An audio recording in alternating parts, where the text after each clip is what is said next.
3 things you didn't know about worship. And the first one is, worship doesn't mean singing or making music.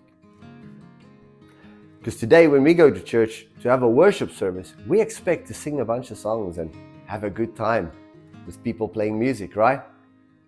But that's not what it meant in the Old Testament. See, when Abraham took his son to the mountain, he told his servants, me and the boy, we are going to go worship.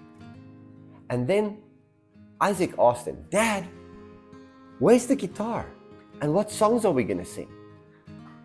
No, that wasn't what he asked him. He asked him, Dad, where is the lamb that we are going to sacrifice? Makes you think, right? Because even then, they knew when we are going to go worship, there is supposed to be a sacrifice. Something has to die. Then Jesus comes and he talks in the New Testament to the woman at the well, and he tells her the true worshipers will sing with all their heart. No, he didn't. He said the true worshipers will worship, and the word for worship he uses is the word proskuneo.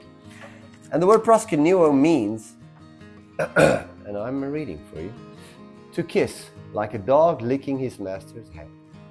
To fawn, to crouch to. Literally or figuratively, prostrate oneself in homage.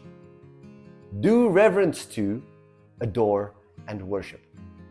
Nowhere was singing or making music mentioned. So what is worship really? You see, worship's got more to do with bringing a sacrifice, with bringing something that's valuable to you and sacrificing it to God, to show God, your Father, that He is more valuable to you than this thing. Like Abraham did his son. Make no mistake, Abraham did sacrifice Isaac that day. Although Isaac didn't die. That was the grace of God.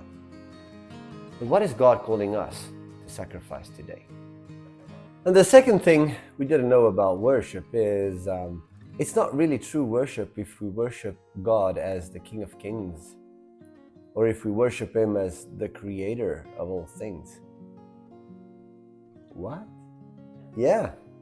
See, Jesus said the true worshipers will worship the Father, not the King of Kings. That means that the most important position God has towards us is that of Dad. Now, my dad happens to also be the King of Kings. My dad happens to also be God Almighty, Yahweh, the Creator, our healer. But if we position ourselves to Him as servants, we're not giving Him true worship. He wants the worship of His sons and daughters. And the third one, most controversial one, we saved for last. Are you ready? Worship is not a lifestyle. I know you might have heard this a lot, and it's been preached even, but worship is not a lifestyle.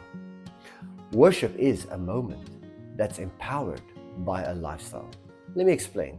When Jesus uses the word proskuneo to describe to this woman at the well what worship is, how the true worshipers will worship the Father, that word implied a kiss. Now, we don't go around kissing our spouses all day, the whole day, right? But we get to kiss them because of the lifestyle we live. You see, if I'm rude to my wife and I treat her like dirt and I speak bad about her and I give her no attention, but then I come and I try to kiss her, what's going to happen? Nothing. You're right. Absolutely nothing's going to happen. But if I showed her respect and reverence, if I complimented her, if I helped her around the house, if I'm excited to see her and I give her a kiss, what's going to happen then? We're going to share a moment. We're going to share a kiss. Now, how many times do we do this with God? We ignore Him the whole week. And then on Sunday, we want to come and worship.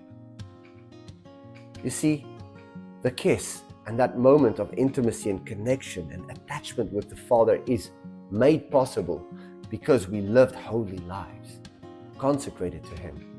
We lived lives that showed Him that we value His presence, that we value His thoughts, we value what's in His heart more than anything else in this world.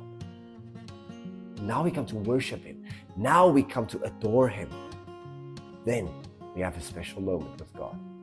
Then we get to have worship encounters that change our lives.